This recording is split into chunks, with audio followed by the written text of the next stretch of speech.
हाल ही में राष्ट्रीय शिक्षा नीति यानी एनईपी 2020 के तहत भारत में शिक्षा व्यवस्था को पूरी तरह डिजिटल और लचीला बनाने की दिशा में एक बड़ा कदम उठाया गया है। केंद्र सरकार ने एपार आईडी और एकेडमिक बैंक ऑफ क्रेडिट्स यानी एबीसी का दायरा तेजी से बढ़ा दिया है। सीबीएसई ने सत्र 2026-27 से कक्षा 9वीं और 11वीं के छात्रों के पंजीकरण के समय एपार आईडी को अनिवार्य करने का फैसला किया है। साथ ही देश के उच्च शिक्षण संस्थानों को छात्रों के एकेडमिक क्रेडिट्स इस डिजिटल प्लेटफॉर्म पर अपलोड करने के निर्देश दिए गए हैं। एपार आईडी एक 12 अंकों की यूनिक डिजिटल पहचान है जो छात्र के आधार से जुड़ती है और नर्सरी से लेकर पीएचडी तक उसकी पूरी शैक्षणिक यात्रा का स्थायी रिकॉर्ड सुरक्षित रखती है।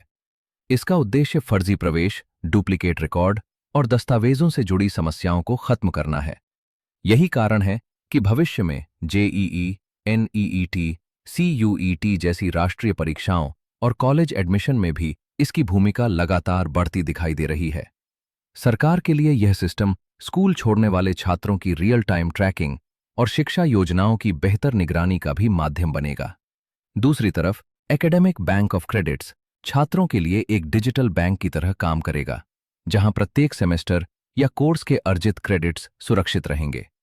यदि कोई छात्र आर्थिक, पारिवारिक या अन्य कारणों से पढ़ाई बीच में छोड़ देता है, तो उसके क्रेडिट्स निर्धारित अवधि तक सुरक्षित रहेंगे और वह बाद में वहीं से अपनी पढ़ाई दोबारा शुरू कर सकेगा। राज्य बदलने या स्कूल और कॉलेज बदलने की स्थिति में भी सिर्फ एपार आईडी के जरिए पूरा शैक्षणिक रिकॉर्ड आसानी से स्थानांतरित किया जा सकेगा। केवल अंक ही नहीं, बल्कि skill development courses, sports, olympiad, certificates और अन्य उपलब्धियां भी इसी डिजिटल प्रोफाइल में दर्ज रहेंगी। डिजी लॉकर और स्वयं जैसे प्लेटफॉर्म के साथ इसका एकीकरण छात्रों को ऑनलाइन पढ़ाई और डिजिटल दस्तावेज सत्यापन की सुविधा देगा। भविष्य में छात्रवृत्ति, डीबीटी आधारित लाभ और विभिन्न सरकारी योजनाओं का वितरण भी इसी डिजिटल व्यवस्था से अधिक पारदर्शी हो सकता है। हालांकि इस पूरी व्यवस्था के बीच डेटा प्राइवेसी भी बड़ा मुद्दा बनी हुई है। जुलाई 2026 में सुप्रीम कोर्ट ने स्पष्ट किया कि अभिभावकों की सहमति के बिना किसी छात्र पर एपार आईडी बनवाने का दबाव नहीं डाला जा सकता।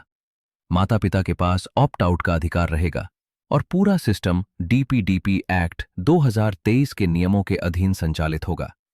यानी शिक्षा का डिजिटलीकरण तेजी से आगे बढ़ रहा है, लेकिन इसके साथ गोपनीयता और सहमति के अधिकार को भी समान महत्व दिया जा रहा है।